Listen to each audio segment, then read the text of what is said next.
Welcome to StaffBuffalo's Pain Points podcast, where we unravel the complexities of staffing, human resources, and other challenges faced by businesses today. Hi, welcome back to the Pain Points podcast. I'm Lauren Lewis, partner at StaffBuffalo, and I'm here with Carolyn Case, one of our talent acquisition specialists. Carolyn and I were recording last episode about startups and some of the pain points that startups face. So we wanted to continue that conversation because there is just so much that goes into a startup organization and really building their business and helping their people grow and develop as a team while they are launching their product and bringing it into market and expanding on that market growth as well. One of the things we wanted to talk about today was what are the pain points associated with that growth and market strategy along with that as well. Yes, and to start today, we're going to talk about your vision, your mission on why you started your organization and making sure that everyone's on the same page from management down to your staff. Does everyone know what your mission and vision is? A lot of companies, if you ask people, they have no clue. They don't even know where to find that. That's so important. Lauren, when you've worked with companies, how do you teach your staff what your mission and vision is? And where do you even put it, whether it's on your website or handbook? The vision of an organization is something that you really should have from the start. Many companies don't. You might have that vision that's not something that's tangible. It's in your mind or it's a little bit in what you do every day. You have your goal of like what you want your business to be like, but you want to make sure that you're also communicating this not only internally with your organization, but externally to your customers and clients as well. Once you really pin down what your vision looks like, you have 3 to 5 really key core values and principles that you live by. And you got to make sure that's on your website, clear where people can find it, in your About Us section, your Meet the Team section, anywhere that where someone who's researching your organization can find what your vision is and what you stand for. Then you also want to communicate that externally to your clients and customers through your social media, through your deliverables, how you are providing a service or providing a product to them in your communication with them, and also internally. It's something you and your team should always be working on building and standing by, and it should be part of every decision you make. Does that decision resonate and is in line with your vision of your organization? If it is, it's most likely going to be successful. If it's not, then it might not be the best decision that you should be making as well. And that's like when you're hiring too, you want to bring in people that believe in your vision as well, because that's going to help continue the business moving forward.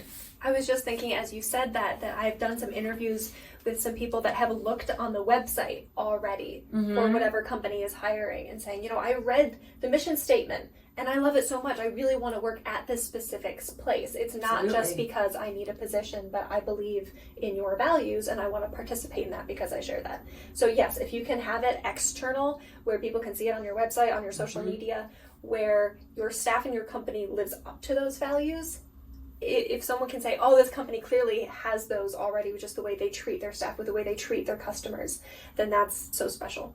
And it's really going to help just to propel your organization in the right direction and help you continue to build and grow and evolve as well. It's very important. That's something a lot of companies do struggle with, is establishing what they want to be. Sometimes I think like, what do you want to be in your group? What kind of organization do you want to have? What type of culture do you want for your employees? Like that all stems from your vision. And again, it's really just going to help propel the business forward when you have people that are of the same mindset working in that same direction, and then you're attracting the right customers who really jive with your business as well and want your product because they like what you stand for. And mission and vision, they can change, right? While the organization, or do you have to be careful with how you do that? Because I'm just thinking, if you're sitting down with your co-owner at the very beginning when you're thinking about your company, what you might want as your mission right now might change 10 years down the road. Having to evolve with your business too. The core of what you do should always stay the same, but you can change some of those mission, vision, and values around it. As long as it's within the same theme, you're going to be on the right track. So you don't want to change too much. Right. If you're changing too much, you're changing a completely different organization. And then your people who are internally, that might rock the boat for them. So you have to make sure you're doing things in the right way. With that being said, I know we talked about in our last episode too, but hiring people is super important, especially for a startup.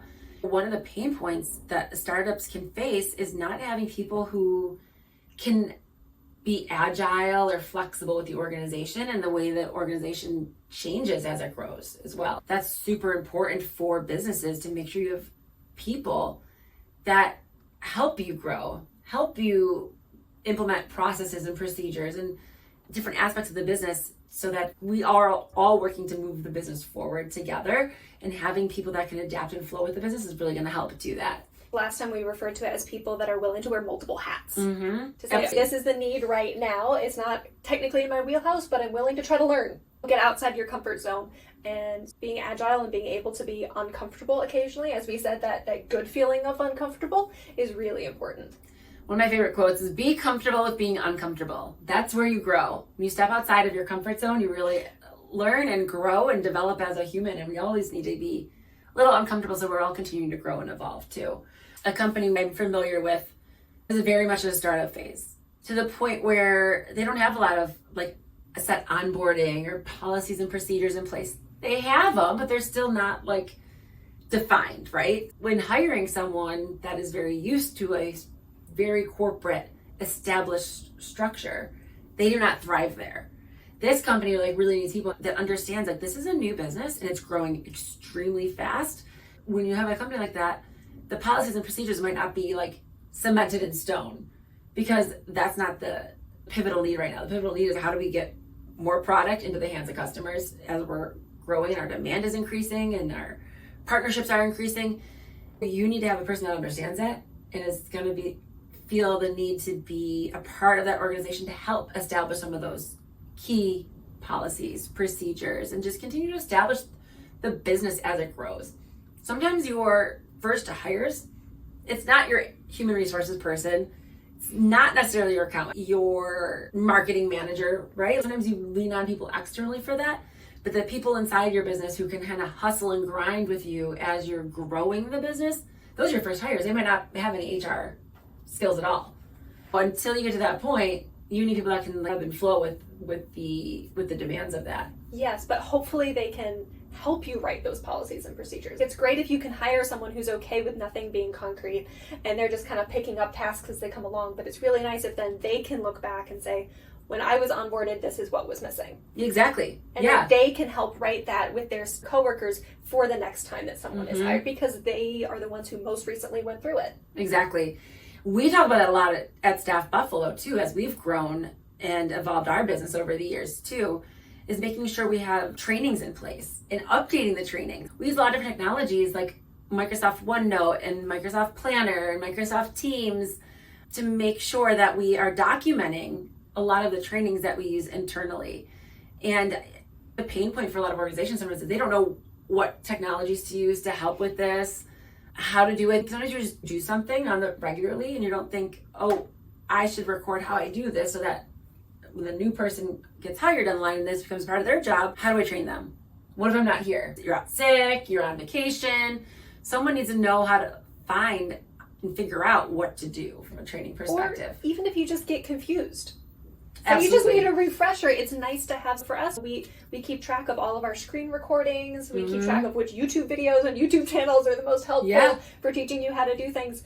And that way it's all organized. Whether it's a new hire, whether you're just having a blonde moment and you forget how to do something, you can look back at it and have a refresher. I am very much a hands-on learner. You can show me something once, but if I don't do it again right away or consistently since learning it, I forget. To me, having a video I can go back on and relearn something and watch as I'm doing something, it helps me remember how to do that task.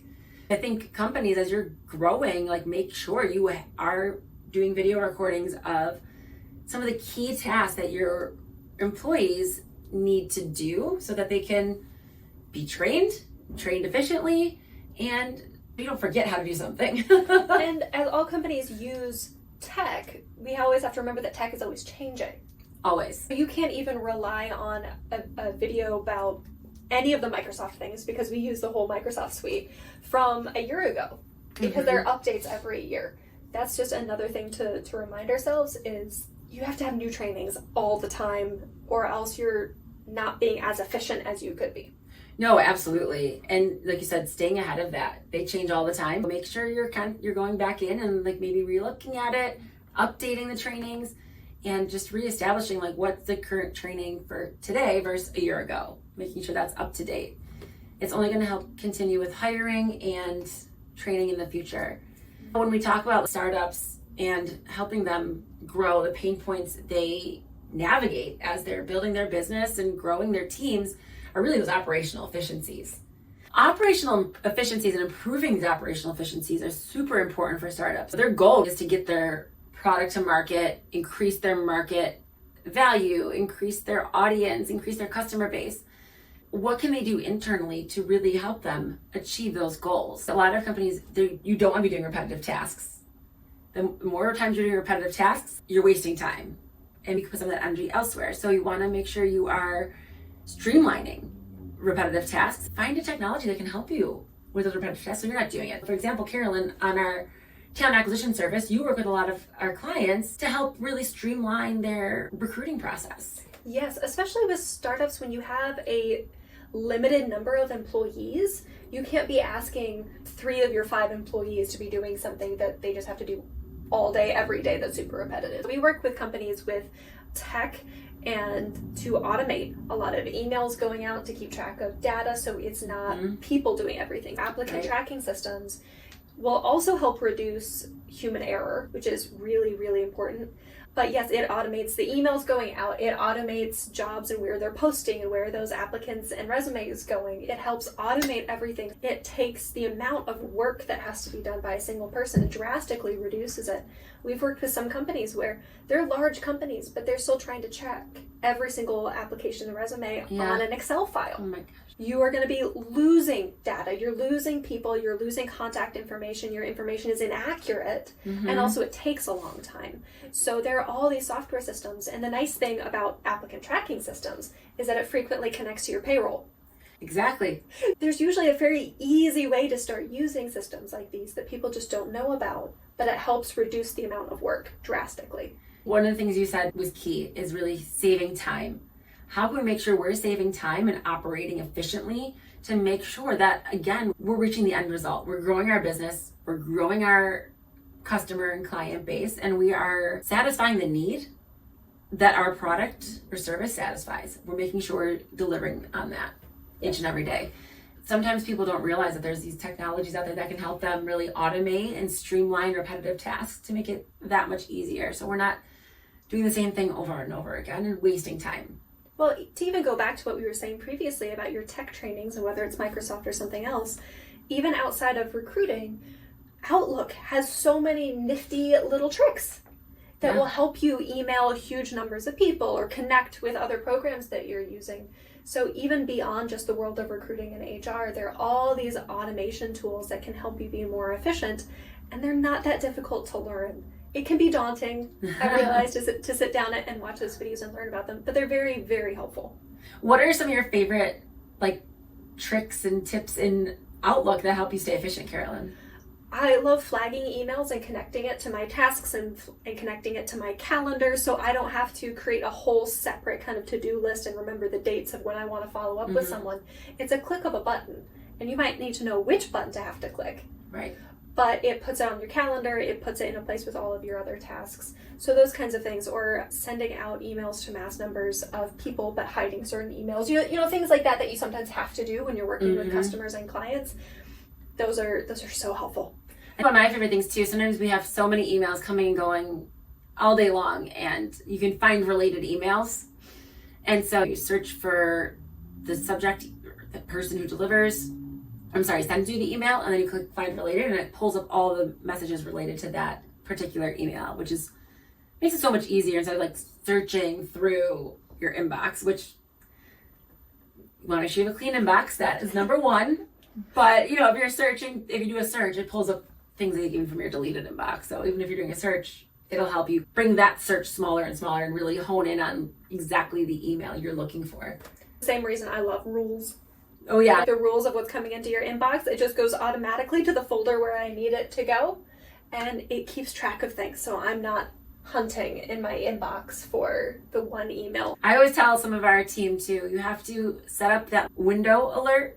Sometimes when an email comes in, you might be on one platform, you'll be in our applicant tracking system working and doing a search for candidates and not see an important email that comes through that might be timely. A lot of what we do in recruiting can be very timely with scheduling interviews or getting offers for candidates. So that stuff is really important. That should come as soon as you see an email like that pop in your inbox, you need to respond. Let's get on this so we don't waste, we're not wasting time, and we're really helping our clients hire people.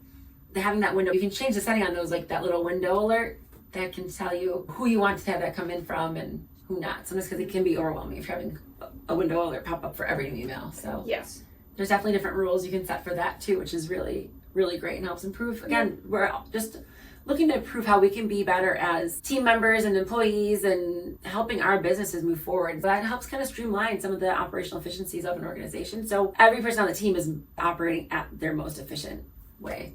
Makes a huge difference. We get excited about efficiency. Yeah.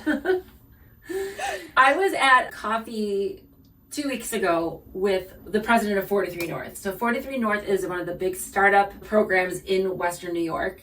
And I was telling her about our Pain Points podcast. And I asked, what are some of the main pain points that startups face?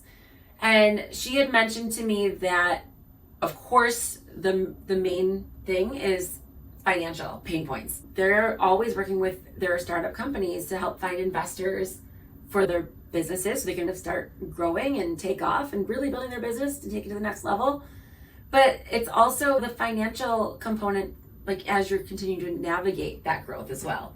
How do you make sure you are staying financially viable as an organization and you have cash flow, you're able to make your payroll every week or bi-weekly? Like navigating those things can be really daunting as a startup founder because that might not be your wheelhouse. There are a lot of people that are good technology-wise. They might be an idea person. That's me, thinking about me right there. But might not have the financial savvy. So for a lot of startup founders to navigate that is surround yourself with really great people that can help you navigate the financial management as well. Whether it's the investors you're looking to and you're pitching your idea to, how can they help you continue to grow your business and manage your finances and invest in you, and what is that return going to look like? And then a CPA. Every business needs a CPA, and a startup company might not have the capacity to have a controller or a CFO on staff, but having a good partner organization to really help you navigate that is super helpful because it can be a lot and it can be very daunting. It can make or break your business too. Yeah, outsourcing when you can, but also I think it's really important for the people starting these companies to have some kind of financial savvy on their own as well. There are great courses that you can take, great books, great learning exercises. You might not need a degree in it, especially if you're partnering and you are outsourcing some of that help. Take, whether it's through Coursera or other programs, there are great ways of having a better understanding of how to gauge how well your startup is doing, because it gets tricky, especially when you're just starting out. You have all these expenses that can be really terrifying before you have a lot of money coming in. Oh yeah. Learning how to think about that long term with your expenses is really helpful, and then having those partners and those experts that can fill in those gaps of knowledge.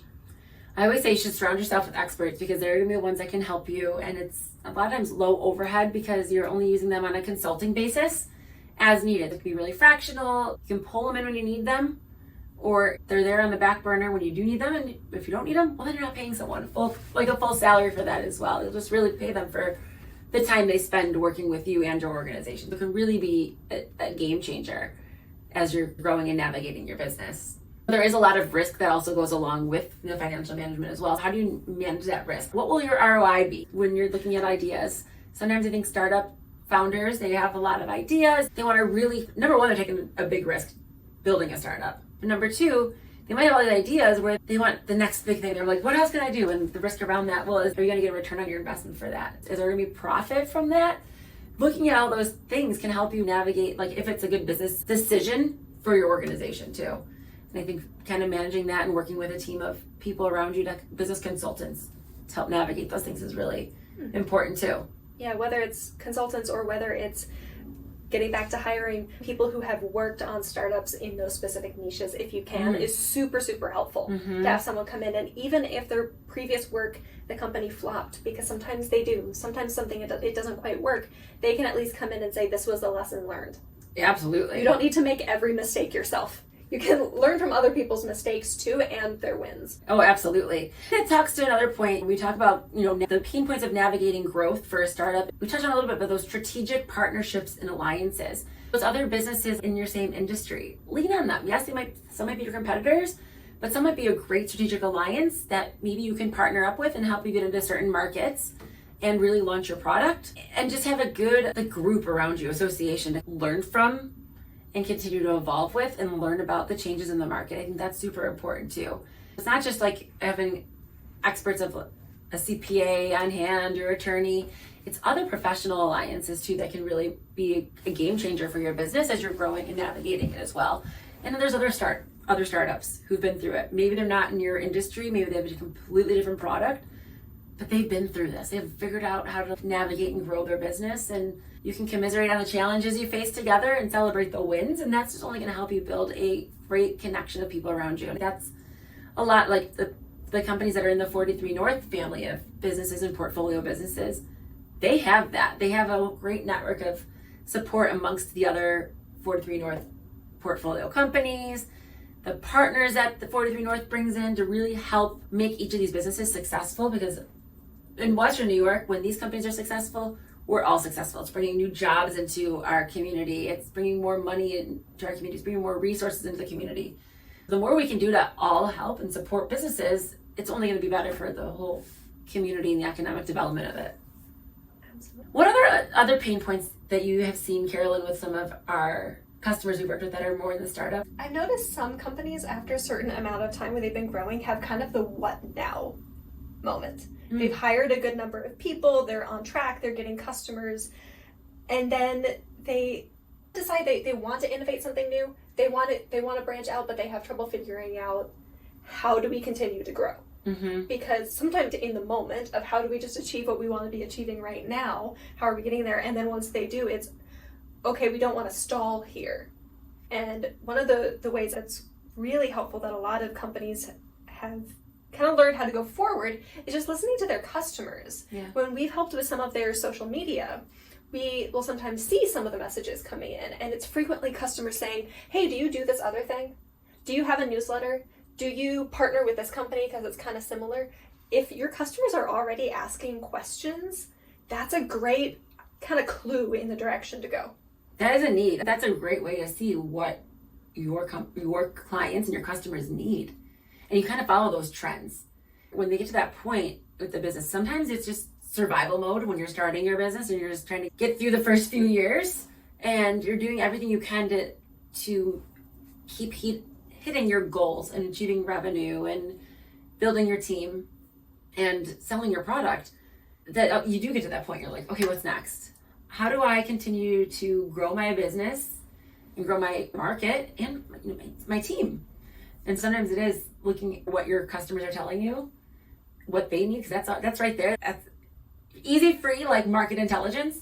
And sometimes it's just staying ahead of the curve, thinking about like what's next, what's going on in the world and in the market, in the community that might help you take your business to the next level. I know, for example, over the past year at StaffBuffalo, we've leaned on ChatGPT a lot. And ChatGPT is one of those things I don't want it to do everything. I think some people are like, this ChatGPT can do everything. I don't want taking jobs away from anyone, but how can we really use it to help improve our processes and make our team more efficient? And staying ahead of that curve, staying ahead of technology curves. If you are starting to hear some sort of trend in the market, then see how you can incorporate that into your business every single day, because that's going to help you continue to innovate your business and grow and get from that moment of, all right, what do I do next? It's going to be all right there. If your customers are already telling you something, do you make this product? Are you in this market? Do you ship here? Do you ship there? Ask ChatGPT if you're help. Yes, these are the people that are telling you they want to give you more money. Mm-hmm. Those are the best people to talk to. But also, we've talked about partnerships previously. If you have those business partnerships, those people that you're already talking to, let them brainstorm with you. Yeah. It's helpful to have those people that are outside a little bit. Right. Actually, Carolyn, that's exactly what we've done at StaffBuffalo. And I did not mean for this to really segue into this, but when we started StaffBuffalo, we started as a direct hire recruiting organization. That's really all we did. which was great. We focused a lot on the accounting and finance jobs, human resources, sales, marketing, operations. And we had some great partnerships. What we saw, especially when the pandemic hit, hiring really changed. And our customers, our clients needed more help and support than just direct hire recruiting, which is why we built out the talent acquisition model. Our talent acquisition model allows us to meet the needs of our clients to help them improve their hiring processes and become more efficient companies overall, where you, Carolyn, and Sherry, one of our other talent acquisition specialists, can work in conjunction with these companies to help them improve their hiring processes, help meet demands. So maybe your product is flying off the shelves and you have to hire 10 more people, but you don't have the capacity to do that. Well, that's when you and Sherry can come in and help these businesses hire people to help support their growing business needs as well. And it's improving the efficiencies overall. That's what a lot of what we've talked about today comes down to, is pain points in growing a business, whether you're a startup, whether you're an established business, is how do we maximize our time every single day to be more efficient? And how do you use your community to do that? Whether it's your partnerships, whether it's outsourcing certain people. Like for talent acquisition, we come in, I'd explain it that we ask why and how. Those are our starting points. Why are you having the problems you're having? And then how can we fix it, right? Because we're not just consulting, we're actually getting involved and trying to produce good results. Relying on the people here in Buffalo, in the city of good neighbors, where you have partnerships and people that are experts and are absolutely willing to help wherever they can. Yeah, absolutely. So with that being said, again, I did not mean to conclude with talking about StaffBuffalo, but it really was true about how we've evolved over the years and met a demand in the marketplace. And it was a need that a lot of businesses absolutely need help with, but also they might know they need it. So we're working with them a lot of times to help them realize, hey, I have a problem, or I have an inefficiency in my hiring process, and there is a solution out there for them. When you are looking at your business, you might not realize you have problems with some of the things you're doing every single day because you're in that business. You're just doing what you've always done. But when you step back and look, there might be holes in what you're doing and room for you to improve and grow. And that's really going to take your business to the next level. And it's going to take your team to the next level as well. It's going to give your team more support overall and help them really become better at what they do too, and spend their time where they really like to spend their time. This wraps up our series on startups and the pain points that startups face. We hope today's episode will help you understand some of the operational efficiencies that a startup company, or really any company in general, can do to improve their business and navigate some of the pain points that they face as they're building their business. If you have any questions or need any other information, please send us a message and we'll be glad to chat with you. Thanks for tuning in to today's episode of the Pain Points podcast. If you enjoyed what you heard, be sure to follow us so you never miss out on future episodes.